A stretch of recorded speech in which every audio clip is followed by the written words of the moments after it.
আচ্ছা, তো এর আগের ক্লাসে আমরা জাস্ট জেনেছি যে দুটো বা তার বেশি রেজিস্টারকে দু রকম ভাবে প্রাইমারিলি ফান্ডামেন্টালি অ্যারেঞ্জ করা যায়। একটাকে বলা হয় সিরিজ, যখন একটার পেছনে একটা লাগানো থাকে। আরেকটা হয় প্যারালেল, যখন দুটোই এন্ড তোর কমন থাকে। আমি এখানে বারবার তিনটা ড্র করি মানে কিন্তু ভাববি না যে তিনটার কম বা তিনটার বেশি হবে না, যে কোনো নাম্বার হাজার হাজারটা হতে পারে। তো এই ক্ষেত্রে এই কম্বিনেশনটাকে আমি বলি সিরিজ। এইখানে যদি আমি গোটা রেজিস্ট্যান্সের সেটটাকে যদি আমি একটা পার্টিকুলার রেজিস্টার দিয়ে যদি আমি রিপ্লেস করতে চাই, তাহলে তার রেজিস্ট্যান্সকে আমরা বলি ইকুইভ্যালেন্ট রেজিস্ট্যান্স, এবং সেটা এই তিনটা রেজিস্ট্যান্সকে জুড়লে হয়ে যাবে। সিমিলারলি এইখানে যদি তুই দেখিস, তো এখানে পুরো তোর কাছে তিনটা বা তার বেশি ডাজ নট ম্যাটার, যদি তোর কাছে এরকম রেজিস্টার থাকে তাহলে ইকুয়েশনটা ঠিক এরকম করে হোল্ড করে। এটা যদি R1 R2 R3 হয়, তাহলে এই তিনটাকে বা যতগুলোই আছে এখানে প্যারালেল কানেক্ট করা, ওটাকে যদি তুই রিপ্লেস করে এর জায়গায় যদি তুই একটা বসাতে চাস রেজিস্টার, তাহলে তার রেজিস্ট্যান্সকে তুই এই ইকুয়েশনটা থেকে বের করতে পারবি, চলতে থাকবে। এর উপরে ভিত্তি করে আমি হয়তো একটা প্রবলেম দিয়েছিলাম, কিন্তু যতগুলো আর প্রবলেম আছে যেগুলো আমরা সলভ করব, সেগুলো সলভ করার আগে একটা গোল্ডেন মন্ত্র তোদেরকে মনে রাখতে হবে। গোল্ডেন মন্ত্রটা কি? যদি তোর দুটো পয়েন্ট এর মধ্যে কোনো রেজিস্টার না থাকে, তাহলে দুটো পয়েন্ট সেম, মানে দুটো পয়েন্টকে আমি সেম ভাবে ট্রিট করতে পারি। বুঝতে পারছিস ব্যাপারটা? এই দুটো পয়েন্ট এর পোটেনশিয়ালটা সেম হয়, এটাকে আমি সেম ভাবে ট্রিট করতে পারি। দুটো পয়েন্টের মধ্যে কোনো পোটেনশিয়াল ডিফারেন্স হয় না। একটা খালি তার যদি থাকে যার কোনো রেজিস্ট্যান্স নাই, তার এই দুটো পয়েন্ট ইলেকট্রিক্যালি কিন্তু সেম। এই দুটো পয়েন্টকে তুই এক জায়গায় এনে দিতে পারিস, একটা পয়েন্ট হিসাবে রিপ্রেজেন্ট করতে পারিস। আমি জাস্ট এই আইডিয়াটা চাই যে তোদের মাথায় ভালো করে ঢুকে থাক, কারণ বইতে যেই টাইপের প্রবলেম থাকবে তার চেয়ে অনেক বেশি কমপ্লেক্স প্রবলেম আমরা আজকে বসে বসে সলভ করব। তো আমি বাস এটুকুনি চাই যে এইটুকু জিনিসটা তোদের মাথায় থাকে। যদি এইটুকু জিনিসটা তোদের মাথায় থাকে, তাহলে দেখবি হুড়হুড় করে তোরা প্রবলেম সলভ করতে পারবি, যে কোনো তোর প্রবলেম হোক না কেন। তো সাপোজ আমি একটা তোকে প্রবলেম দিচ্ছি, এ আর বি এর মধ্যে ইকুইভ্যালেন্ট রেজিস্ট্যান্স বার কর, সবকটা রেজিস্ট্যান্স 1 ওহম দেওয়া আছে। তাড়াতাড়ি। স্যার 4/5 স্যার, আমার 4/5 আসছে। 4/5 5/4। আচ্ছা গৌরব বাবু দেখি শুনি একটু। তো করছি স্যার, স্যার মিলছে না এখন কি মিলছে না? আমি তো আনসারই বলিনি, তোর আবার না মেলার কি আছে? করছি আমি, স্যার করছি আমি। টাইম আপ, এতক্ষণ টাইম কোথাও পাবি না করার। তো দেখ, প্রথম পয়েন্ট যেটা রিয়েলাইজ করতে হবে তোকে, সেটা হচ্ছে এই পয়েন্টটা যদি এক্স তুই মানিস, তাহলে এই পয়েন্টটাও এক্স হবে, তাই তো? তাই তো বলেছি যে একটা তার যদি রেজিস্ট্যান্স ছাড়া হয়, তাহলে সেই দুটোকে সেম পয়েন্ট হিসেবে ট্রিট করতে পারিস। আর এটাও যদি এক্স হয়, এটাও এক্স হবে না? এটা এই লাইনের অ্যালং। তো দেখ এই দুটো পয়েন্টই এক্স, তার মানে কি এই রেজিস্ট্যান্সটা থাকা না থাকা সেম জিনিস। এই রেজিস্ট্যান্সটা হচ্ছে এরকম ভাবে আছে, বুঝলি? এটা দিয়ে কোনো কারেন্ট পাস হবে না। তো এবার বেসিক্যালি এই কোশ্চেনটাতে দেখ, তাহলে এই যে এই রেজিস্টারটা থাকা আর না থাকা সেম, এটুকু সবাই বুঝতে পেরেছিস? তাহলে প্রবলেম স্টেটমেন্টটা কিসে রিডিউস হয়ে যায়? দেখ না স্যার, এটা আপ বলতো, এটা থাকা না থাকা ওটা আপ বলা তো। দেখ আমি এটা এই গোল্ডেন রুলটা আমি বলেছি, মাথায় আছে? যে একটা তারের মধ্যে যদি কোনো রেজিস্ট্যান্স না থাকে, তো দুটো যে কোনো এন্ড নিবি, ওটা সেম পয়েন্ট হিসেবে ট্রিট করতে পারিস ইলেকট্রিক্যালি। হ্যাঁ হ্যাঁ। তো এই তারের অ্যালং এই পয়েন্টটা আর এই পয়েন্টটা সেম, কোনো ডিফারেন্স নেই। না। সিমিলারলি এই তারের অ্যালং এই পয়েন্টটা আর এই পয়েন্টটা সেম, কোনো ডিফারেন্স নেই। না। তো বেসিক্যালি এই পয়েন্ট আর এই পয়েন্টটা তো সেম হচ্ছে তাহলে। তো যদি এই দুটো পয়েন্ট সেম হয়, এই রেজিস্ট্যান্সটা থাকা না থাকা সেম জিনিস। এই রেজিস্ট্যান্সটা থাকার কোনো এখানে মানেই নেই, কারণ এখান দিয়ে কোনো কারেন্টই ফ্লো করবে না। এটাকে বলে শর্টেড কন্ডিশন। এই রেজিস্ট্যান্সটা শর্ট করা হয়েছে, বোঝা গেছে? তাহলে তোর এই সবকটা হচ্ছে 1 ওহম, আমাকে এ আর বি এর মধ্যে বার করতে হবে। তাহলে এই যে শর্ট হয়ে এটা এটা তো সরে যাচ্ছে, এটা থাকা না থাকা সেম, তো এই সাইডটা পুরো শর্ট হয়ে যাচ্ছে। তো এরকম হচ্ছে ফাইনাল সিচুয়েশনটা। এটা হচ্ছে 2 2 1 1 আর হচ্ছে 3, তাহলে 1 ইনটু 3 বাই 1 প্লাস 3, आंसर হবে 3/4। সবাই কোথাও না কোথাও টুকটাক একটু গন্ডগোল করেছিস, ঠিক আছে। 3/4 ওহম। আমি কেমন করে হুটহুট করে এত তাড়াতাড়ি করলাম? প্র্যাকটিস। একটা সিম্পল ট্রিক দেখ, একটা সিম্পল ট্রিক দেখ। দুটো রেজিস্টার যখন প্যারালেলে আছে তখন 1/r1 is equal two 1/r equivalent is equal two 1/r1 plus 1/r2 বলতে পারি। এটাকে আমি লিখতে পারি r1 plus r2 by r1 r2। তাহলে এখান থেকে r ইকুইভ্যালেন্ট দেখ r1 r2 by r1 plus r2। বুঝতে পারছিস ব্যাপারটা? এটা একটা শর্টকাট ফর্মুলা, তোরা মনে রাখতে পারিস। দুটো ইকুইভ্যালেন্ট একদম এক লাইনে ইকুইভ্যালেন্ট রেজিস্ট্যান্স বার করা দুটো রেজিস্টার থেকে প্যারালেলে যেটা যেটা আছে। আরেকটা জিনিস মনে রাখবি, ওই এটাতে না বোঝার কি আছে রে বাবু? আমি জাস্ট ফর্মুলাটাকেই তো এখানে লিখলাম। দুটো রেজিস্টার যদি প্যারালেলে থাকে আমি তো জাস্ট ফর্মুলাটাকে লিখলাম এখানে। আরে বাবা, এটাকে যদি তুই সলভ করিস কি বাড়াবে? r1 plus r2 by r1 r2 না? এলসিএম করে যদি তুই ফ্র্যাকশনটাকে অ্যাড করিস তো এটা তো 1/r ইকুইভ্যালেন্ট, তাহলে r ইকুইভ্যালেন্ট এটা হবে না? আরে r ইকুইভ্যালেন্ট উল্টে যাবে। তুমি কেন করবে? আমি আমি আমি আসছি, আমাকে বল এই জিনিসটা বুঝতে পারছিস কিনা আগে। হ্যাঁ স্যার, এটা বুঝতে পারছি। হ্যাঁ দাঁড়া, আসছি আসছি, ওটা তুমি এখন আসিনি। আরেকটা জিনিস আছে, সাপোজ তোর কাছে একটা সিচুয়েশন আছে, তোর কাছে দুটো সেম ভ্যালু রেজিস্ট্যান্স প্যারালেলে আছে। আরেকটা সিচুয়েশনে তোর তিনটে সেম ভ্যালু রেজিস্ট্যান্স প্যারালেলে আছে। আমি জানি না তোরা এটা অবজার্ভ করেছিস কিনা, বাট এইখানে তোর 1/r ইকুইভ্যালেন্ট এই কেসে কি হবে? 1/r প্লাস 1/r, তার মানে 2/r। তাহলে r ইকুইভ্যালেন্ট হয়ে যাচ্ছে r/2। সিমিলারলি এখানে r ইকুইভ্যালেন্ট হয়ে যাবে r/3। বোঝা গেছে? যতগুলো রেজিস্টার যদি সেম ভ্যালু থাকে, যদি প্যারালেলে থাকে, তাহলে ইকুইভ্যালেন্ট রেজিস্ট্যান্সটা অতগুলো দিয়ে ভাগ হয়ে যায়। যদি তোর কাছে 50টা এরকম 1 ওহম রেজিস্টার প্যারালেলে থাকে, 1 ওহম রেজিস্টার, তাহলে ইকুইভ্যালেন্ট রেজিস্ট্যান্স কত হবে? 1/50 ওহম। বোঝা গেছে? তো এবার এটা দেখ আমি কেমন করে ডাইরেক্টলি কোড করেছি। এই দুটো সিরিজে আছে, তাহলে 1 প্লাস 1 হয়ে যাচ্ছে আমার কাছে 2 ওহম, 1 প্লাস 1 হয়ে যাচ্ছে 2 ওহম। তো আগে আমি এই দুটোকে প্যারালেলে নিচ্ছি। তো দুটো 2 ওহম যদি প্যারালেলে থাকে তাহলে 2/2 1 হয়ে যাবে না ইকুইভ্যালেন্ট রেজিস্ট্যান্স? কি রে?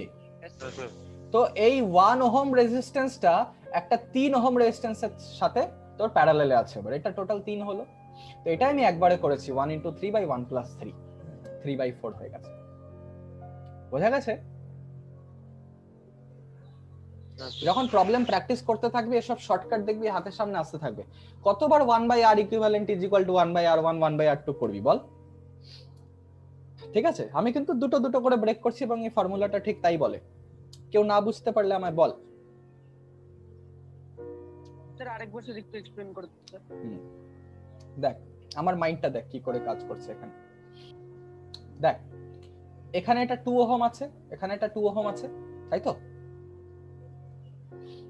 দুটো 2 ওহম প্যারালেলে আছে, তো দুটো আর প্যারালেলে থাকলে r/2 হয়ে যায় ইকুইভ্যালেন্ট রেজিস্ট্যান্স। তো দুটো 2 ওহম থাকলে কি হয়ে যাবে? 2/2, মানে 1 ওহম হয়ে যাবে না ইকুইভ্যালেন্ট রেজিস্ট্যান্স? বুঝতে পারছিস ব্যাপারটা সৌরদীপ? হ্যাঁ স্যার। তাহলে আমাকে বল, তো এখানে 1 ওহম আর যদি তোর কাছে 1 মিনিট ওয়েট, যদি তোর কাছে 1 ওহম আর 3 ওহম এর রেজিস্টার প্যারালেলে থাকে, তাহলে তুই আবার 1 ইনটু 3 বাই 1 প্লাস 3 ফর্মুলাটা লাগাতে পারবি না? r1 r2 by r1 plus r2। সবার ক্লিয়ার না হলে আমায় বল। হ্যাঁ স্যার হয়ে গেছে। ঠিক আছে, নেক্সট প্রবলেম। এবার আমি একটু নেক্সট লেভেল যাচ্ছি, বুদ্ধি লাগাবি। দেখতে পাচ্ছিস স্ট্রাকচারটা নাকি বাড়ি দেখতে পাচ্ছিস?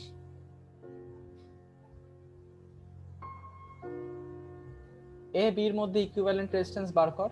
সব কটা রেজিস্টার 1 ওহমের আছে। তাড়াতাড়ি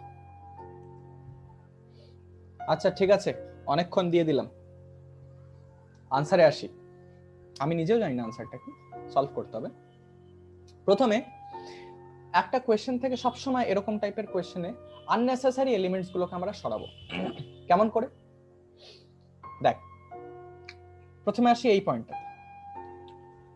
এই দুটো পয়েন্টের মধ্যে পোটেনশিয়াল ডিফারেন্স কিন্তু সেম, তাই তো? কোনো পোটেনশিয়াল ডিফারেন্স নেই, কারণ এর মধ্যে কোনো রেজিস্ট্যান্স নেই। তাহলে এই পুরো সিস্টেমটা এখান দিয়ে কোনো কারেন্ট ফ্লো করবে না। ঠিক আছে, ক্লিয়ার এটা? বুঝলাম না, আবার বলো না। হ্যাঁ, তো এই যে এরকম করে যে আছে না, এটা এটা আর এটার মধ্যে কোনো তফাৎ নেই, কারণ এই দুটো পয়েন্ট একদম সেম, এই দুটো পয়েন্টের পোটেনশিয়াল একদম সেম। বোঝা গেছে ব্যাপারটা? যদি এরকম হয় তাহলে কারেন্ট ফ্লো করার জন্য কোনো পোটেনশিয়াল ডিফারেন্স নেই এখানে, তাই এখানে কোনো কারেন্ট ফ্লো করবে না, তাই এটার এক্সিস্টেন্সের কোনো মানে নেই। বুঝেছিস? নেক্সট, ঠিক সেইভাবে এদিকে দেখ, এটার এক্সিস্টেন্সের কোনো মানে নেই, এটার এক্সিস্টেন্সের কোনো মানে নেই। কেন? কারণ এটা একদম লুজ এন্ড, কোনো পোটেনশিয়াল ডিফারেন্স নেই, টোটালি লুজ এন্ড। বুঝতে পারছিস ব্যাপারটা? তো এগুলো রেজিস্টার যে আছে ঝোলা তারের মতো, এগুলো দিয়ে কিচ্ছু হবে না, কোনো কারেন্ট যাবে না এগুলো দিয়ে। তো কারেন্টই যাবে না, তার মানে কি এটা সার্কিটেই নেই, এমন ভাবে দেখতে পারি সেটাকে। ঠিক আছে, তাহলে ফাইনালি তোর যে পুরো সিস্টেমটা না, এ আর বি, এই এ আর বি তে তোর এইটা হচ্ছে সিরিজে আছে এই দুটো রেজিস্টার, তাহলে 2 ওহম, আর এর সাথে প্যারালেল আছে এই একটা পুরো সিরিজ সেটআপ। তো 1 2 3 1 2 3 4 5 6 7 7 ওহম। তাহলে এ আর বি এর মধ্যে ইকুইভ্যালেন্ট রেজিস্ট্যান্স কি হচ্ছে? 2 × 7 / 2 + 7, 14/9 ওহমস। বুঝেছিস? অনন্যা, মাথায় ঢুকেছে? হ্যাঁ, এটাই আসছিল। তো আমাকে বলবি না তুই, চুপচাপ থাকবি বসে? অদ্ভুত। সৌরদীপ, আরেকবার একটু বলো তো। হ্যাঁ স্যার। বুঝছিস? হ্যাঁ স্যার, ক্লিয়ার স্যার। দেখ, একটা কোয়েশ্চেন সবচেয়ে আগে আমরা যখন অ্যাপ্রোচ করব তখন আমরা দেখব একটা আননেসেসারি এলিমেন্টস গুলো কি কি, যেটা এখানে আমাদেরকে বদার করছে। তো আমরা দেখলাম এই যে এই বাড়ির কাঁচ দুটো, এই বাড়ির জানলা দুটো আননেসেসারি। কেন? এটা লুজ এন্ডের মতো কাজ করছে, এটার এগেইনস্টে কোনো পোটেনশিয়াল ডিফারেন্স নেই রে বাবা। বুঝতে পারছিস? এটা একটা ফার্স্ট পয়েন্ট। সেকেন্ড পয়েন্ট হচ্ছে যে চিমনিটা যে আছে, এটাও কোনো কামের না। কেন? কারণ এই যে দুটো পয়েন্ট আছে, দুটো পয়েন্টের মধ্যে যে পোটেনশিয়াল ডিফারেন্স সেটা জিরো, তার মানে এই এর মধ্যে দিয়ে কারেন্ট ফ্লো করার কোনো মানেই হয় না, কারণ এই দুটো পয়েন্টের মধ্যে ইলেকট্রিক্যালি কোনো ডিফারেন্স নেই। তাহলে পাতি তোর কাছে এই একটা তোর দুটো রেজিস্টারের কানেকশন, আর এখানে একটা 7টা রেজিস্টারের কানেকশন তোর প্যারালেলে থেকে গেল। বুঝতে পারছিস ব্যাপারটা কি বললাম আমি? স্যার আপনি প্যারালালে আসলো ওটা বুঝতে পারলাম না। কোনটা কোনটা কোনটা রে আয়ুষ্মান? আরে বাবা, এ আর বি দুটো তো কমন এন্ড আছে না, এই দুটো আর এই গোটা সিরিজ কানেকশনটা। এ আর বিটাকে তুই মনে মনে খুলে দেখ, দেখবি এই দুটো সিরিজে আছে আর এই পুরো 7টা সিরিজে আছে, দুটো প্যারালেল আছে, কারণ দুটোরই এন্ড পয়েন্ট সেম, এ আর B. Just a little bit of imagination. Clear? A আর বি সবকটা রেজিস্টার তোর দেওয়া আছে 1 ওহম। বের কর ইকুইভ্যালেন্ট রেজিস্ট্যান্স এ আর বি এর মধ্যে কত হবে? কত? Sir number 6। আচ্ছা, কারো 6 আসছে, কারো 17 আসছে, ঠিক আছে। আর বাকি আনসার আমি দেখতে চাই লোকজনের। স্যার 6। আচ্ছা 6 আসলো। আচ্ছা 6 আসছে। আচ্ছা, তানিষ্কা তো আমাকে একটাও আনসার দিল না। 4। আচ্ছা আর স্যার 6 তন্দুরি? 6 আই তুই তন্দুরি চিকেন বানাতে পারিস রে? না ইস। 4? স্যার ঠিক আছে আচ্ছা ঠিক আছে, তাহলে অনেকজন এটাকে ক্র্যাক করেছিস আমার মনে হচ্ছে, তাই গুড, ভেরি গুড। এগুলো আসলে দেখে না কনফিউজ হয়ে যায়, ছেলেপেলে ভয় পেয়ে যায় খুব। আসলে এগুলোতে ভয় পাওয়ার কিচ্ছু নেই যদি একটু কনসেপ্ট জানিস। তাহলে দেখবি এটা হচ্ছে একটা টোটাল লুজ এন্ড, এটা দিয়ে কারেন্ট ফ্লো হয়ে যাবেটা কোথায়? কোথাও যেতে পারবে না। তো এটার কোনো এক্সিস্টেন্সই নেই আর কি ইলেকট্রিক্যাল ফিল্ডে, কারণ কোনো কারেন্ট পাস করছে না। সিমিলারলি এটা গোটাটা একটা লুজ এন্ড ছাড়া কোনো কানেকশনই নেই, তো কারেন্ট কোথা দিয়ে ফ্লো করবে? সিমিলারলি এই পার্টটা একটা লুজ এন্ড, সিমিলারলি এই পার্টটা লুজ। এই গোটা পার্টটা জাস্ট একটা হোক্স, সাজানো হয়েছে তোদেরকে ভয় পাওয়ানোর জন্য। তাহলে খালি 1 1 1 1 1 1 এই 6টা রেজিস্টার সিরিজে আছে, তাহলে ইকুইভ্যালেন্ট রেজিস্ট্যান্স হবে 6 ওহম। বুঝেছিস সবাই? কি রে? হ্যাঁ গুড, ভেরি গুড। এবার আরেকটা তাহলে দিই, হ্যাঁ লাস্ট। এ আর বি এর মধ্যে আমাকে রেজিস্ট্যান্স বার করে দে। দেওয়া কি আছে যে সবকটা রেজিস্ট্যান্স 1 ওহম।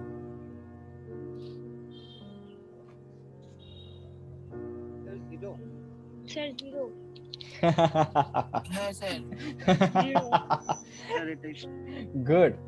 এইবার হচ্ছে তোদের আসল কোশ্চেনটা, এবার সলভ কর।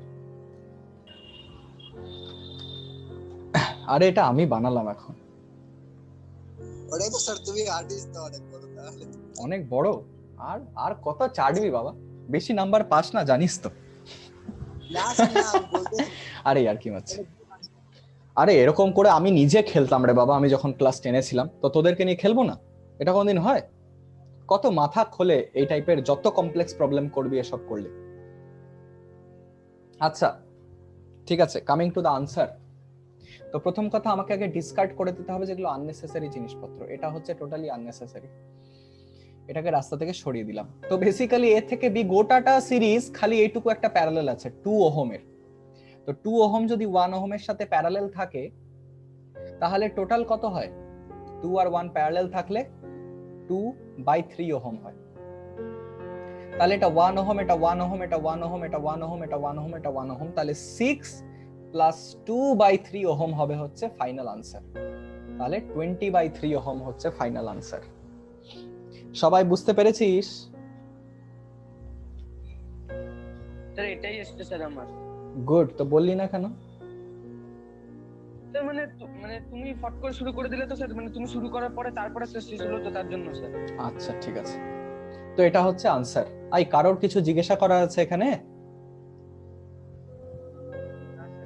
গুড। এবার আমরা আসি এর আরেক ধরনের প্রবলেমে। সাপোজ তোকে এরকমই একটা দিয়ে দিল, এটা সাপোজ 1 ওহম, এটা সাপোজ 1 ওহম, এটা সাপোজ 3 ওহম, এটা সাপোজ 5 ওহম, আর এটাকে একটা পুরো কত সাপোজ 30 ভোল্টের একটা ব্যাটারি দিয়ে দুটো এন্ডকে কানেক্ট করা হয়েছে এই রেজিস্টার। তাহলে তোকে প্রবলেম স্টেটমেন্টটা দিল, তোকে প্রবলেমে কি দিল বল? এটা দিয়ে কত কারেন্ট যাবে, এটা দিয়ে কত কারেন্ট যাবে, আর এটা দিয়ে কত কারেন্ট যাবে, বার কর তো দেখি। কি লাগাবি কনসেপ্ট? স্যার আরেকবার একটু কোশ্চেনের স্টেটমেন্টটা বলো স্যার, যেটা বের করতে হবে। কারেন্ট ফ্লো করবে পুরো সার্কিট দিয়ে, তো কারেন্ট যখন ফ্লো করবে তখন তিনটাই ব্রাঞ্চের মধ্যে দিয়ে কারেন্ট যাবে। তো এই তিনটা ব্রাঞ্চের মধ্যে দিয়ে যে কারেন্ট সেটা কত ফ্লো করবে এক একটা বার করে।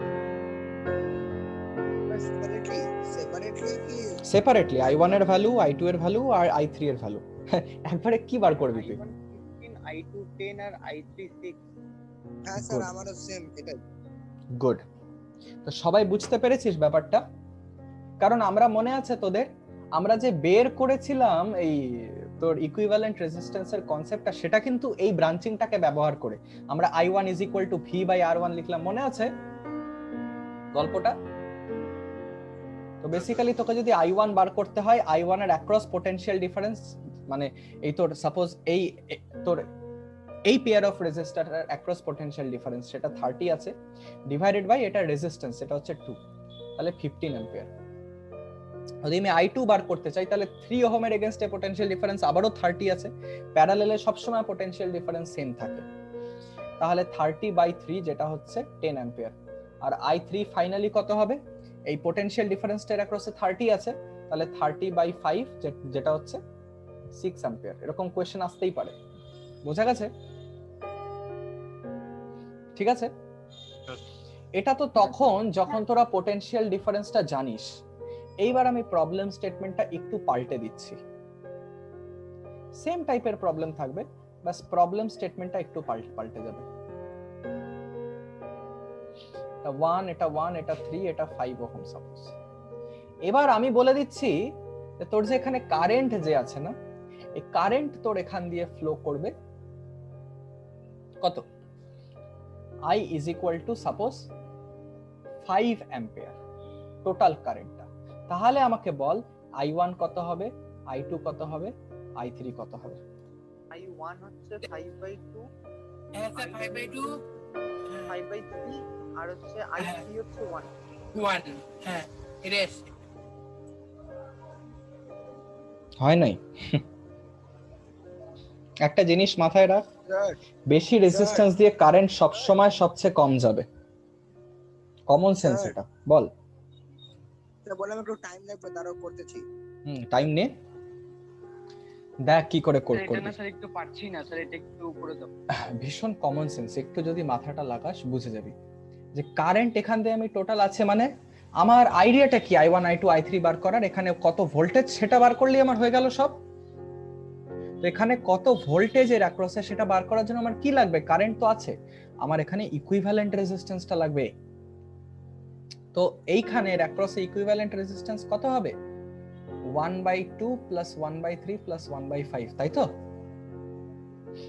তাহলে এটা এলসিএম করলে কত হচ্ছে 30, 15 প্লাস 10 প্লাস 6, তো আর ইকুইভ্যালেন্ট কত হচ্ছে 30/31, এত ওহম হচ্ছে।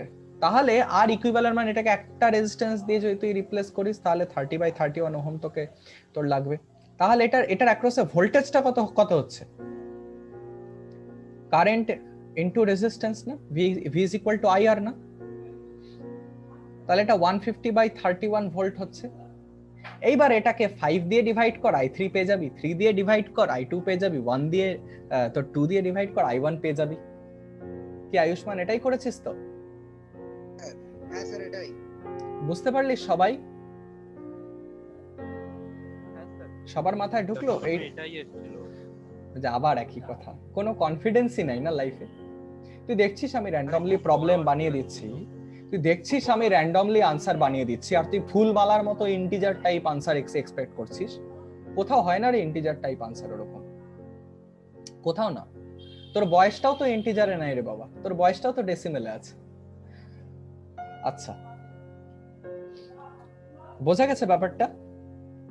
এগুলো হচ্ছে কিছু কিছু সিস্টেম অফ রেজিস্টারের প্রবলেম, আর যে কোনো প্রবলেম আসবে এর মধ্যে থেকেই আসবে, এর থেকে বাইরে আসা সম্ভব না।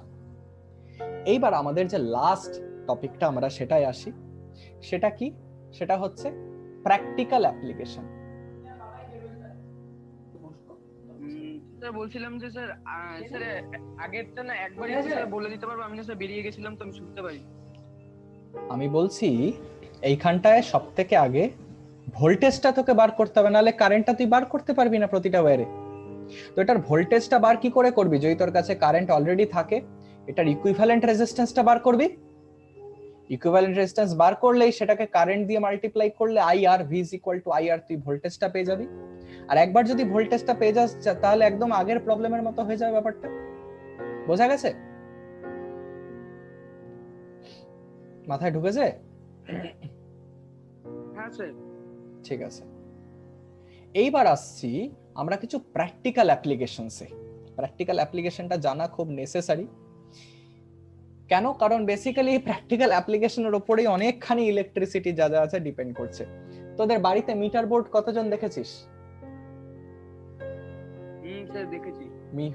তোর মিটার বোর্ডে যে তোর ইউনিট যে ওঠে 1 ইউনিট 2 ইউনিট তোরা যে পয়সা পে করিস সেটার ক্যালকুলেশন তোরা আজকের পরে করতে পারবি। তো এগুলো ক্যালকুলেশন শেখাটা হচ্ছে প্র্যাকটিক্যাল অ্যাপ্লিকেশন, যেটা ইজিয়েস্ট পার্ট এই পুরো ইলেকট্রিসিটি চ্যাপ্টারে, last part and the easiest part. তো সবচেয়ে আগে আমাদেরকে কি করতে হবে এখানে এই অ্যাপ্লিকেশনটা আন্দাজ পাওয়ার জন্য, বোঝার জন্য আমাদের একটা জিনিস জানতে হবে, একটা ফ্যাক্ট যেটা আমি চাই যে তোরা একটু ফিল কর। যে কোনো ইলেকট্রিক্যাল অ্যাপ্লায়েন্স দেখেছিস যদি কারেন্ট অনেক বেশিক্ষণ পাস করে তাহলে সেটা গরম হয়ে যায়? লক্ষ্য করেছিস? আমি জানি না কতজন ফ্যানে হাত দিয়েছিস, আমি তো দিয়েছি। ফ্যানের মাঝে হাত দিলে গরম হয়ে যায়, ঠিক আছে? অনেকক্ষণ ধরে যদি ফ্যানটা চলে, যে কোনো কিছু, যে কোনো ইলেকট্রিক্যাল অ্যাপ্লায়েন্স যদি অনেকক্ষণ চলে গরম হয়ে যায়। কেন জানিস? কারণ প্রতিটা ইলেকট্রিক্যাল অ্যাপ্লায়েন্সেই একটা রেজিস্টিভ এলিমেন্ট থাকে। ফোনও তো গরম হয়ে যায়। ফোন গরম হয়ে যায় সেটা ইলেকট্রনিক্স জিনিস, সেটা আলাদা ব্যাপার, ঠিক আছে? ওইখানেও মেকানিজমটা একই। আমি বড় বড় ইলেকট্রিক্যাল ডিভাইসের কথা এখন বলছি, ঠিক আছে? টিভি বল, হ্যাঁ টিভি বল। তো বেসিক্যালি এই যে গরম যে হয়ে যায় সেটা কেন হয়? কারণ একটা সিগনিফিকেন্ট অ্যামাউন্টে ওই সার্কিটে বা ওই গোটা এন্টায়ার ইলেকট্রিক্যাল সার্কিটটাতে কিন্তু রেজিস্টার থাকে। তো রেজিস্টার যেহেতু কারেন্টটাকে রেজিস্ট করতে থাকে, as a result of which heat জেনারেশনটা ভীষণ নরমাল। বোঝা গেছে ব্যাপারটা? এবারে যে কতটা হিট ছাড়ছে এটা আমি কি করে মাপবো? তো জেমস প্রেসকট জুল বলে একজন আছে, তোরা হয়তো নাম অনেক শুনে এসেছিস। বল।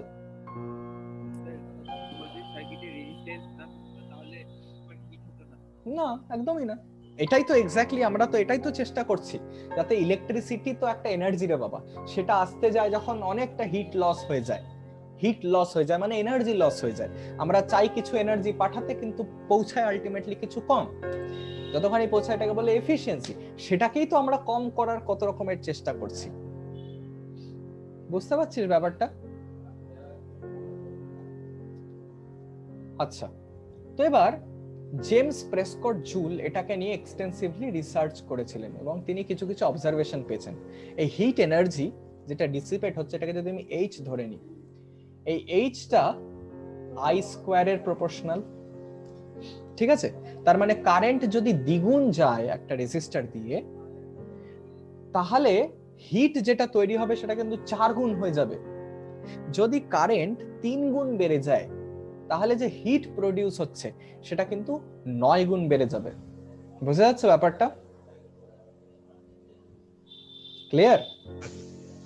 আচ্ছা, আরেকটা, আরে এটা আমার বলার কিছু নেই রে বাবা, এটা জুল বের করে রেখেছে। এগুলো সব এক্সপেরিমেন্টাল অবজারভেশন, ঠিক আছে? এগুলোর কোনো ডাইরেক্ট এভিডেন্স নেই। তো বেসিক্যালি তোর যে হিট প্রডিউস হচ্ছে সেটা হচ্ছে, আমরা পারবো না সেই এক্সপেরিমেন্টটা করতে? পারবি, কেন পারবি না? জুল যদি করতে পারে আমরা কেন করতে পারবো না? কিন্তু হিট মেজার করার জন্য যন্ত্রপাতি আমাদের কাছে সহজে অ্যাভেলেবল থাকে না। তো বেসিক্যালি হিট যেটা ডেভেলপ হচ্ছে এনার্জি হিসাবে, সেটা হচ্ছে কারেন্টের স্কোয়ারের প্রপোর্শনাল। যেমন তোর গ্র্যাভিটেশনাল ফোর্স তোর এই ডিসটেন্স বিটুইন অবজেক্টস এর ইনভার্স স্কোয়ারের প্রপোর্শনাল, ওরকম রিলেশন গুলো। এগুলোর কেন জিজ্ঞাসা করতে হয় না? কেন জিজ্ঞাসা করতে হয় না? কারণ এগুলো থিওরিটিক্যাল কোন এক্সপ্লেনেশন নেই। দেখ, ফিজিক্স এমন একটা জিনিস না যেটার আমি থিওরি লিখি তারপরে আমি প্র্যাকটিক্যাল কিছু করি না। আগে আমি অবজারভেশন দেখি, তারপরে আমি ওটাকে ইনলাইন ওটার সঙ্গে ম্যাচ করানোর জন্য, এগ্রি করানোর জন্য আমি একটা থিওরি কষি। বোঝা গেছে ব্যাপারটা? তো এরকম হিট যে তৈরি হচ্ছে সেটা কিসের উপর ডিপেন্ড করছে? এরকম কিছু কিছু ফ্যাক্টর এখানে হচ্ছে। একটা আই স্কোয়ার, একটা হচ্ছে রেজিস্ট্যান্সের উপরে ডিপেন্ড করছে, যখন আর বাকি সব কোয়ান্টিটি কনস্ট্যান্ট। মানে রেজিস্ট্যান্স যত বেশি, হিট তত বেশি। আরেকটা কোয়ান্টিটি আছে, সেটা হচ্ছে অবভিয়াসলি টাইম। যত বেশি টাইম ধরে তোর কারেন্ট ফ্লো করবে তত বেশি হিট জেনারেট হবে। এটা তো কমন সেন্স। বোঝা গেছে ব্যাপারটা? আর কোনো ফ্যাক্টরস এর উপরে একটা ইলেকট্রিক্যাল সার্কিটে হিট ডিপেন্ড করে না, যতটা হিট জেনারেট করা হয় সেটা ডিপেন্ড করে না। তিনটাকে কম্বাইন করে আমরা একটা proportionality pi, H is proportional to I square RT। তো এই প্রপোর্শনালিটিটাকে আমি ইকুয়ালিটিতে বদলে দিই, জাস্ট কনস্ট্যান্ট অফ প্রপোর্শনালিটিটাকে 1 ধরে, কারণ এটা জাস্ট একটা আমি আইডিয়া নেওয়ার চেষ্টা করছি যে এতখানি হিট প্রডিউস হয়। একটা জিনিস খুব ইম্পর্টেন্ট, ডাইমেনশনটা ম্যাচ করা খুব দরকার। আই স্কোয়ার আর আর টি, এটা ডাইমেনশন কিন্তু ম্যাচ করতে হবে এনার্জির সাথে, নাহলে কিন্তু ফর্মুলাটাই ভুল। তো এটা ম্যাচ করে, ডাইমেনশনালি এটা ম্যাচ করে। আর এই যে ফর্মুলাটা যে দেখছিস, এটাকে বলা হয় Joule's law of heating. Joule's law of heating, বোঝা গেছে ব্যাপারটা?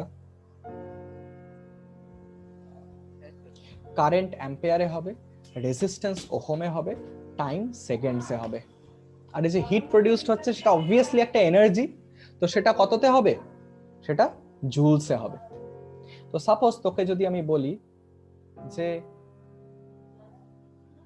এরকম তোর কাছে একটা রেজিস্টার আছে 1 ওহমের, একটা 2 ওহমের আছে, এটা দিয়ে কারেন্ট পাস করছে তোর 3 অ্যাম্পিয়ার, তাহলে আমাকে বল যে 1 মিনিটে কত এনার্জি খাচ্ছে, বল দেখি। অফকোর্স এসআই ইউনিটের একদম বেসিক ধারণাটা এটা। আচ্ছা স্যার ওটাই স্যার। আচ্ছা, তাহলে এখানে দেখ টোটাল যেহেতু রেজিস্টারটা আছে, এটা আমি টোটালটাকে অ্যাড করে দেবো বেসিক্যালি, তাহলে 3 ওহম দিয়ে আমি নেট যা যা কারেন্ট যাবে, তো সেটা I square into R into time মানে হচ্ছে 60, তাহলে এটা 27 ইন্টু 60, তাহলে কত হচ্ছে এটা? 1620 জুলস, বা ভালো ভাষায় লিখতে পারিস 1.62 কিলো জুলস। বোঝা গেছে? ঠিক আছে, জুলস ল অফ হিটিংটা ক্লিয়ার? জিনিসটা কি? এটা হচ্ছে একটা রেজিস্টারের মধ্যে দিয়ে যখন কারেন্ট পাস হয় তখন কতটা হিট জেনারেট হয়, এর একটা কোয়ান্টিটেটিভ মেজারমেন্টের ফর্মুলা। ঠিক আছে, বল। এখানে কোনো কনস্ট্যান্ট আসলো না কেন? কে এল এম এসেছে তো, সেই কেটাকে আমরা 1 মেনে নিয়েছি। কেন জিজ্ঞাসা করবি? Once again experiment. এই ফর্মুলাগুলো আমরা হাতে নাতে এরকম করে তৈরি করি না রুটির মতো, এগুলো তৈরি করাই থাকে, আমরা জাস্ট ম্যাচ করানোর চেষ্টা করি। বোঝা গেছে? আমাদের জুলের যা স্কেল, আমরা 1 জুল বলতে যা বুঝি, মেজারমেন্ট তো সেটা রে বাবা। আমি তো আবারও বলছি, লেন্থের মেজারমেন্ট, আমি আমার হাইটটাকে যদি 1 জিথ মানি, আমি ইউনিট জিথ দিয়ে আমি সবকিছু মেজার করতে পারবো। বুঝতে পারছিস ব্যাপারটা? তো মেজারমেন্ট জিনিসটা ইন এসেন্স কিন্তু একটা আমার কোয়ালিটিকে আমি একটা নাম্বার দিতে চাচ্ছি, সো সেটা একদম রিলেটিভ হতে পারে, ডাজ নট ম্যাটার। তুই বিশাল কিছু কিলোমিটারকে তুই লাইট ইয়ার লিখে দিলি, কয়েক লাইট ইয়ারকে তুই পারসেক লিখে দিলি, মানে তোর সব জায়গায় কিছু না কিছু তোর এমন এলিমেন্টস থাকেই যেগুলোকে তোকে রেফার মেজার করতে হয় এমন ভাবে যে তোর মেজারমেন্টের স্কেলটা ম্যাচ করে। এখানে স্কেলটা ম্যাচ করছিল, তাই কেটা 1 হয়ে গেছে। ক্লিয়ার ব্যাপারটা? আচ্ছা, এইবার আরেকটা জিনিস বোঝা খুব দরকার, এখানে কিন্তু হিট কতটা জেনারেট হচ্ছে তার থেকেও একটা ইম্পর্টেন্ট কোয়ান্টিটি হচ্ছে পাওয়ার, একটা কনসেপ্ট যেটার নাম হচ্ছে পাওয়ার। পাওয়ার কি জিনিস না, পার ইউনিট টাইমে কতখানি হিট প্রডিউস করছে সেটা হচ্ছে পাওয়ার। সেটা দেখতে পাচ্ছিস আই স্কোয়ার আর হচ্ছে, দেখছিস? যেহেতু টাইম ফ্যাক্টরটা চলে যাচ্ছে, পাওয়ারটা কেন বেশি রেলেভেন্ট আমার কাছে? ঠিক সেই কারণে, যেই কারণে একটা স্পিডিং অবজেক্ট আছে, তার কত ডিস্টেন্স সে কভার করছে সেটা ইম্পর্টেন্ট না, কত স্পিড আছে সেটা ইম্পর্টেন্ট। বোঝা যাচ্ছে ব্যাপারটা? কতখানি ডিস্টেন্স প্রতি ইউনিট টাইমে কভার করছে সেটা আমার কাছে ইম্পর্টেন্ট। ঠিক ওভাবে হিট কতটা জেনারেট করছে ওই কোয়ান্টিটিটা থেকে বেশি ইম্পর্টেন্ট হচ্ছে কতখানি হিট প্রতি সেকেন্ডে জেনারেট করতে পারে সেটা। বুঝতে পারছিস ব্যাপারটা? কেউ একটা ইনস্ট্রুমেন্ট ধর 1 ঘন্টা ধরে চলে তোর 500 জুল হিট ছাড়ছে, আরেকটা এলিমেন্ট ধর তোর 1 মিনিট ধরে চলে 500 জুল হিট রিলিজ করলো, তাহলে কার পাওয়ার বেশি? সেকেন্ডেরটা না? এক্স্যাক্টলি। তো পাওয়ারের যে আইডিয়াটা না, আমরা কোথাও না কোথাও রিলেট করতে পারি, কোথাও না কোথাও ভীষণ রিলেটেবল, কারণ হিটের জন্য তো সবসময় টাইম ফ্যাক্টরটাকে মাল্টিপ্লাই করতে হবে। কিন্তু তুই যদি একবার পাওয়ারের এক্সপ্রেশনটা বার করে নিস, তাহলে তুই যে কোনো টাইম ইনস্ট্যান্টে কত হিট প্রডিউস হবে সেটা বের করতে পারবি, ঠিক কি না? তো এটা কিন্তু তোর ইলেকট্রিক পাওয়ারের সিম্বল আর কি। তো এটার একটা ফর্মুলা হচ্ছে আই স্কোয়ার আর। আরেকভাবে তুই এটাকে লিখতে পারিস আই ইন্টু আই আর, এভাবে লিখতে পারিস না আই স্কোয়ার কে? আই আরটা কি? ভি। তাহলে পাওয়ারকে ভি আইও লিখতে পারিস, এটাও আরেকটা ফর্ম। বোঝা গেছে? আরেকটা ফর্ম কি, সাপোজ তুই আইটাকে সরিয়ে দিতে চাস, কেন? কারণ সাপোজ আমার কাছে একটা পার্টিকুলার একটা আমার সেটআপ আছে যেখানে আমার রেজিস্ট্যান্স গুলো সব প্যারালেলে আছে, তার মানে কি প্রতিটা ব্রাঞ্চে কারেন্ট আলাদা আলাদা। আমি যদি পাওয়ার কনজিউম মেজার করতে চাই, তাহলে এই যে কারেন্ট টার্মটা যদি আমি দিই তাহলে আমার সুবিধার হবে না, আমাকে ইন্ডিভিজুয়াল কারেন্ট প্রতিটা ব্রাঞ্চে ক্যালকুলেট করে পাওয়ার বার করা খুব ঝামেলা। সেই ক্ষেত্রে আমি কারেন্টটাকে সরানোর জন্য আইটাকে ভি বাই আর দিয়ে যদি আমি রিপ্লেস করে দিই, তাহলে পাওয়ার আমি পেয়ে যাব V square by R, V square by R square into R. এটা আরেকটা এক্সপ্রেশন পাওয়ারের। যেখানে যেটা কাজে লাগে সেখানে সেটা কাজে লাগাবি। যেখানে তোর একটা সার্কিটের এগেইনস্টে ভোল্টেজ দেওয়া আছে আর কারেন্ট কত ফ্লো হচ্ছে সেটা জানিস, ডাইরেক্টলি এই ফর্মুলাটা লাগাবি। কোথাও সাপোজ তোর কারেন্ট ফ্লো করছে কতখানি আর রেজিস্ট্যান্স দেওয়া আছে, সেখানে সেটা বার করবি। বুঝতে পারছিস? গোটাটাই সিচুয়েশন ভিত্তিক। কারোর এখানে কোনো ডাউট আছে? আচ্ছা, পাওয়ারের যদি আমি ইউনিট বলি তাহলে জুলস পার সেকেন্ড হয়। তো এই জুলস পার সেকেন্ডকে আমরা কি বলি? ওয়াট। কার রেসপেক্টে এটা বলা হয়? একজন সায়েন্টিস্ট আছে আবার, জেমস ওয়াট। এদিকে জেমস প্রেসকট জুল, এদিকে জেমস ওয়াট। তো জেমস ওয়াট এই ইলেকট্রিক ইঞ্জিন নিয়ে, স্টিম ইঞ্জিন নিয়ে অনেক ঘাটাঘাটি করেছেন। তো যে পাওয়ারের যে কনসেপ্টটা না, সেটা কোথাও না কোথাও তার হাত অনেক বেশি। তো 1 ওয়াট পাওয়ার কেউ কনজিউম করে, তার মানে 1 জুল প্রতি সেকেন্ডে ও এনার্জি নেয়। বোঝা গেছে ব্যাপারটা? তাহলে এগুলো পাওয়ারের ইউনিট হচ্ছে ওয়াট হবে। এরকম করে পাওয়ারের ইউনিট তুই কিলোওয়াটও বলতে পারিস। ঠিক আছে? 1 kilowatt is equal to 1000 watt. এবার তোর কাছে যদি বাড়িতে কোনো চার্জার টার্জার দেখেছিস তোরা? ফোনের চার্জার। তো আমার কাছে একটা চার্জার আছে, তো প্রতিটা চার্জারে দেখবি পেছনে না কিছু রেটিং লেখা থাকবে, দেখিস 100 থেকে 240 ভোল্ট। ঠিক আছে? ইনপুট দেওয়া থাকবে, তোর ইনপুট ভোল্টেজ কারেন্ট দেওয়া থাকবে। বুঝতে পারছিস ব্যাপারটা? তো সাপোজ আমি 220 ভোল্ট নিয়ে নিলাম, যেটা আমাদের স্ট্যান্ডার্ড তোর এসি ভোল্টেজ। 220 ভোল্ট আর কারেন্ট এখানে বলে দিয়েছে 0.35 অ্যাম্পিয়ার ইনপুট। তাহলে পাওয়ার ক্যালকুলেট করতে পারবি এটা কতখানি কনজিউম করে? বার করতে পারবি? 220 ইনটু 0.35 করলে কত হয়?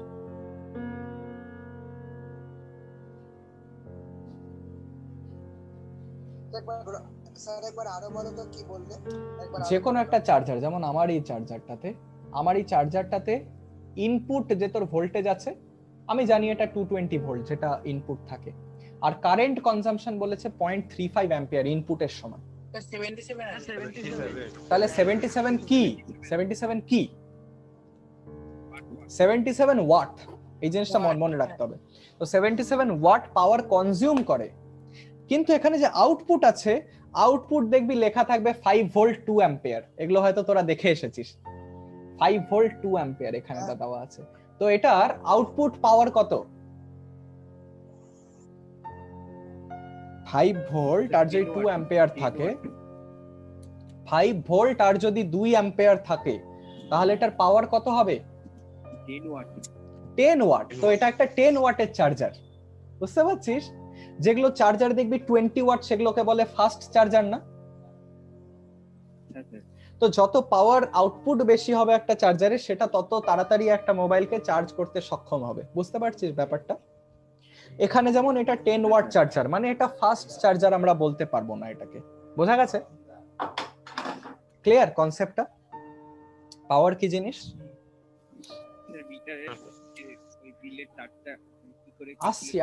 আসছি। এত তাড়াহুড়া কোথায় ভাই? একটু ধৈর্যটা ধর, আমরা আছি তো এখনো ক্লাসে, নাকি? তো এইটুকু জিনিস তোদের ক্লিয়ার তো? সবার? প্রতিটা ডিভাইসের একটা পাওয়ার রেটিং আছে, দেখেছিস? 1.2 কিলোওয়াট বা 1 কিলোওয়াট দেখবি একটা ইলেকট্রিক হিটারের, বা একটা আয়রনের দেখবি 800 ওয়াট। লক্ষ্য করেছিস ব্যাপারটা? হ্যাঁ কমন সেন্স। তো এবার এটা কি রেটিং দেখায়? পাওয়ার রেটিংটা আসলে কি, যে না কতখানি পাওয়ার কনজিউম হচ্ছে, কতখানি পাওয়ার কনজিউম করছে ও। ঠিক আছে, এইটা দিয়ে আমরা কি ক্যালকুলেশন করতে পারবো? আমরা ইউনিট ক্যালকুলেশন করতে পারবো। এবার ইউনিটটা কি, যেটা তোর মিটারে ওঠে, ওটা কিন্তু এনার্জি, কতখানি এনার্জি কনজিউম হয়েছে। বোঝা গেছে? এনার্জিটা কি, যেটাকে আমরা 1 ইউনিট বলি। 1 ইউনিট যদি মিটারে বাড়ে, তার মানে আমি 1 কিলোওয়াট আওয়ার এনার্জি কনজিউম করেছি। তো কিলোওয়াট আওয়ার কেন? দেখ, কিলোওয়াটটা একটা পাওয়ারের ইউনিট না? পাওয়ারের সঙ্গে তুই যদি টাইম মাল্টিপ্লাই করিস, তাহলে তোর এনার্জির ইউনিট আসবে না? ঠিক আছে, তাহলে 1 ইউনিট কতখানি এনার্জি? 1 ইউনিট হচ্ছে, যদি একটা 1 কিলোওয়াটের অবজেক্ট যদি 1 ঘন্টা ধরে যদি চলে, তাহলে যতখানি এনার্জি খাবে সেটা হচ্ছে 1 ইউনিট। বোঝা গেছে ব্যাপারটা? ঠিক আছে, সিমিলারলি একটা 2 কিলোওয়াটের কিছুকে তোর আধা ঘন্টা চলতে হবে, তোর 1 কিলোওয়াট আওয়ার বা 1 ইউনিট খাওয়ার জন্য এনার্জি। কি বলছিলিস? ওয়ান ইউনিটটা কি এনার্জি? অফকোর্স এনার্জির। তোর ওখানে মিটারে কি ওঠে, কত এনার্জি তুই কনজিউম করছিস। ঠিক আছে, আর 1 ইউনিট মানে 1 কিলোওয়াট আওয়ার। একটা ডিভাইস 1 কিলোওয়াটের যদি 1 ঘন্টার জন্য চলে, তাহলে ওটা যত এনার্জি কনজিউম করবে সেটা হচ্ছে 1 কিলোওয়াট আওয়ার। সাপোজ তোর কাছে একটা ফ্যান আছে, বা সাপোজ একটা তোর কাছে আয়রন আছে 800 ওয়াটের, তুই ওটাকে ধর আধা ঘন্টার জন্য ইউজ করিস, তাহলে এটার ইউনিটে তুই কত এনার্জি কনজিউম করছে কি করে বার করবি? কিলোওয়াট আওয়ারে। তার মানে 800 ওয়াটটাকে তুই কিলোওয়াটে কনভার্ট করে নে, আর আওয়ারটা আওয়ারেই আছে, এটাকে এইভাবেই রাখ। তাহলে আমি বলতে পারি 8 5 জার তোর এখানে 0.4 কিলোওয়াট আওয়ার বা 0.4 ইউনিটস। বোঝা গেছে ব্যাপারটা? তোর বাড়িতে যদি তুই একটা আয়রন আধা ঘন্টার জন্য চালাস, একটা ইলেকট্রিক আয়রন যেটার 800 ওয়াট পাওয়ার, তাহলে ওটা কত ইউনিট খাবে? টোটাল 0.4 ইউনিট খাবে। বোঝা গেছে? 0.4 ইউনিট এনার্জি খাবে। স্যার 1 ইউনিটের প্রাইস কত স্যার? সেটা ডিপেন্ড করে, জায়গায় জায়গায় ডিপেন্ড করে। তোরা দেখে নিস তোদের রায়গঞ্জ মিউনিসিপ্যালিটিতে কত, তোদের ওয়ার্ডে কত, ওটা দেখে নিস। 7 থেকে 8 টাকার মধ্যে থাকে পার ইউনিট। এরকম মানে এরিয়া, মানে রায়গঞ্জ গোটাটা এরকম 7 থেকে 8, হ্যাঁ ওইরকমই মনে হয়। তোর একটা গোটা মিউনিসিপ্যালিটির আন্ডারেই মনে হয় এই ক্যালকুলেশনটা থাকে। 1 ইউনিট 7 থেকে 8 টাকার মধ্যেই কিছু একটা থাকবে। ঠিক আছে, ওটা তোরা গুগল করে চেক করে নিতে পারবি। বোঝা গেছে ব্যাপারটা? এইবার তোদেরকে আমি একটা ছোট্ট কাজ দিচ্ছি, এটুকু সবাই বুঝেছিস কিনা বল? তো এটুকু যদি সবাই বুঝিস, একটা কাজ দিচ্ছি। সাপোজ এটা আমার বাড়ি,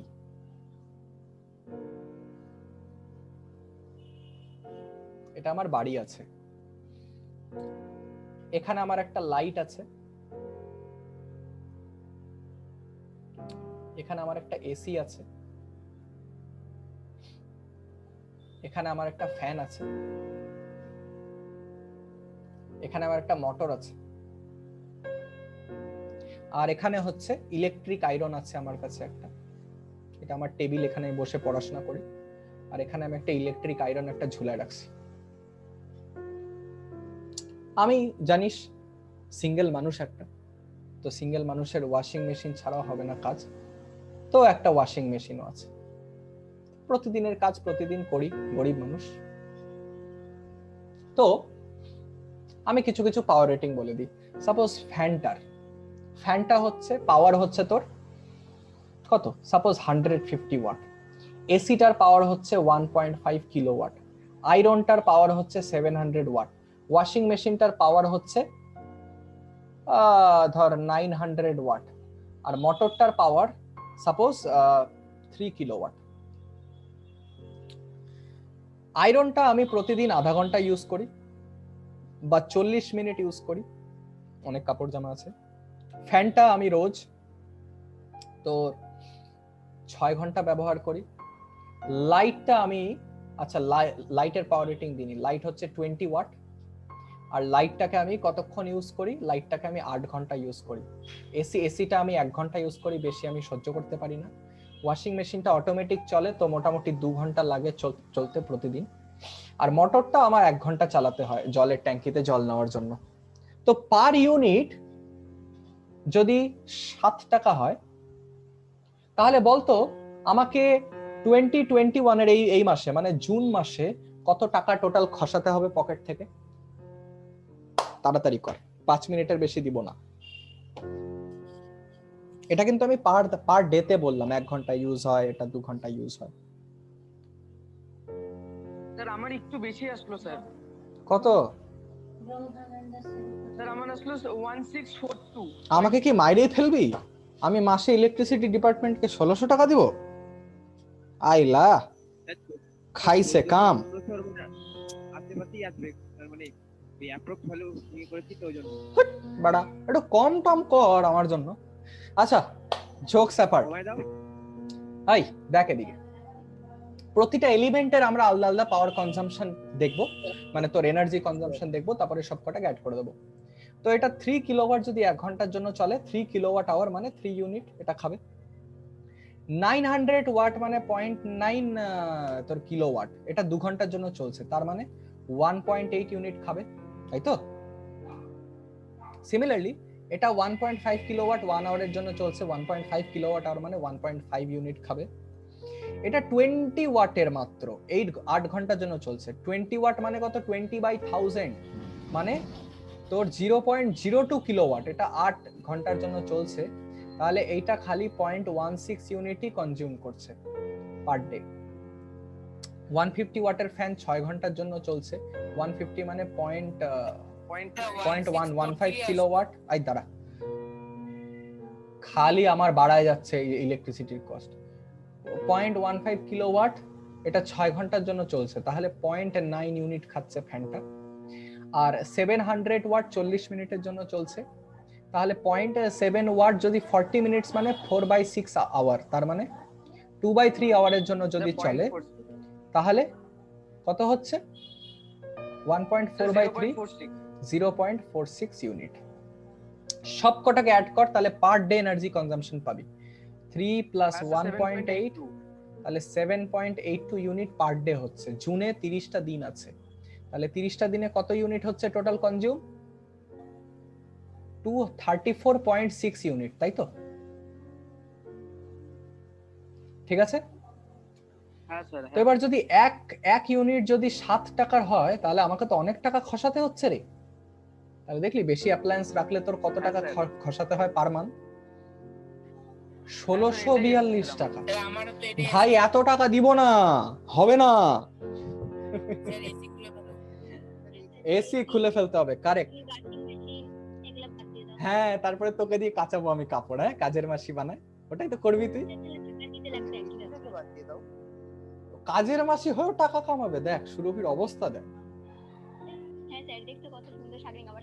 তাহলে শোন, তাহলে এসব পড়াশোনা বন্ধ করে দে, তুই মাটি খোঁড়া শুরু কর, যা ট্রাকে উঠে যা কালকে। দেখ ফিলোসফির জায়গায় খুব সুন্দর লাগে, কিন্তু when it comes to reality it's because মানুষের কাছে চয়েস নেই, তাই মানুষকে কাজ করতে হচ্ছে। হ্যাঁ অফকোর্স সব কাজের নিজের জায়গায় ইম্পর্টেন্স আছে, কিন্তু আমাদের সোসাইটিতে যখন আমরা থাকি, আমরা এক একটা কাজকে এক একটা আমরা লেভেলে রাখি, এক একটা আমরা লেয়ারে রাখি। কেউ কাজ নিজের চয়েসে করে, কারোর কোনো চয়েস থাকে না বলে কাজ করে। That is the difference. এই চয়েসটা ক্রিয়েট করা হচ্ছে তো লাইফের ডেস্টিনি নিজে বানানো। যাকে তোর মোটামুটি আমাকে 1642 টাকা দিতে হচ্ছে। এটা হচ্ছে লাস্ট পার্ট ছিল আমাদের যা আছে, পুরো ইলেকট্রিসিটি জাস্ট এটা নিয়ে। একটা অ্যাসাইনমেন্ট নিতে পারবি তোরা বাড়ির জন্য? হ্যাঁ স্যার, হ্যাঁ দাও। বলো। তোদের বাড়িতে যতগুলো তোর আছে, যতগুলো তোর এলিমেন্ট আছে ইলেকট্রিক কনজিউমিং, ফ্যান বল, টিউবলাইট বল, টিভি বল, যা আছে সবার পাওয়ার কনজাম্পশন গুলোকে বার করে একটা এভারেজ আইডিয়া যে কত ঘন্টা দেখে বা ওই মডেলটা দেখলি, ইন্টারনেটে চেক করে নিলি, এরকম করে দেখে ঠিক আছে। পাওয়ার কনজাম্পশনটা বার করলি সবকটা এলিমেন্টের, আর একটা আইডিয়া করে, জাস্ট একটা আইডিয়া করে, কারণ অনেক বছর ধরে তোরা বাড়িতে থেকে এসেছিস, তো দেখলি যে কোনটা কতক্ষণ চলছে, সেখান থেকে একটা আইডিয়া করে তোরা মান্থলি বের করতো যে তোর কত কস্ট ইনকার হচ্ছে। ইলেকট্রিসিটি ডিপার্টমেন্ট অনেক সময় আছে, স্যার কোন মান্থের স্যার? যে কোনো একটা মান্থের হলো ডাজ নট ম্যাটার। তো বেসিক্যালি ইলেকট্রিসিটি ডিপার্টমেন্ট যে আছে না, দেখবি কোনো কোনো সময় কিন্তু খুব ধোঁকাবাজি করে আর কি, এরকম রিপোর্টে এসেছে, অনেকবারই রিপোর্টে আছে এরকম, ঠিক আছে, অনেক বেশি পয়সা চেয়ে ফেলে যেটা আদারওয়াইজ হওয়া উচিত তার চেয়ে বেশি। তো সেই সূত্রে আমি বলছি, তোরা যেহেতু কনসাস সাইন্টিফিক মাইন্ডেড সিটিজেন হতে চলেছিস ইন্ডিয়ার, আর জন্য অ্যাওয়ারনেসটা থাকা খুব দরকার। তোদের একটা আইডিয়া থাকবে, আচ্ছা এর বেশি ইউনিট কনজিউম হয় না জেনারেলি, তো যদি হঠাৎ করে খুব বেশি টাকা চলে আসে, তোরা সঙ্গে সঙ্গে বোর্ড ইলেকট্রিসিটি ডিপার্টমেন্টকে ধরতে পারবি, কারণ এসব কিন্তু অনেক হয়, জাস্ট আমরা জানি না বলে আমাদেরকে এক্সপ্লয়েট করা হয় এভাবে। বুঝতে পারছিস ব্যাপারটা? কত টাকা ধরবো? ইউনিট কত? ইউনিট টাকা পার ইউনিট কত? কত তোকে টাকা দিতে হবে আর কি, সেটা তুই চলবি পার ইউনিট টাকা, সেটা তুই নেটে আবার ইন্টারনেটে দেখে নিবি। আজকে তোর আঙ্গুলের সামনে সব ইনফরমেশন আছে, আমার কাছ থেকে কিছু জিজ্ঞাসাও করতে হবে না রে তোদেরকে, জাস্ট একটা গুগল করে সব পেয়ে যাবি তোরা। আজকে আমরা এই এজ অফ ইনফরমেশনে আছি, ইউজ দ্যাট। স্যার গুগলে সব কিছু মানে রাইট অ্যান্সারই থাকে। অ্যাপ্রক্সিমেটলি তো সবকিছু ঠিক থাকে। তো ব্যাপারটা গুগলের না, ব্যাপারটা হচ্ছে গুগল যেগুলো সার্চ করে যেগুলো এসইও অপটিমাইজড কন্টেন্ট আছে সেগুলোকে বাইরে বের করে আনে তোকে দেখানোর জন্য, সেটা ম্যাটার করে। যাকে তো ব্যাপারটা বুঝতে পারলি, এখানে গোটা ইলেকট্রিসিটি চ্যাপ্টারটা কিন্তু তোর এখানে কমপ্লিট হয়ে যাচ্ছে।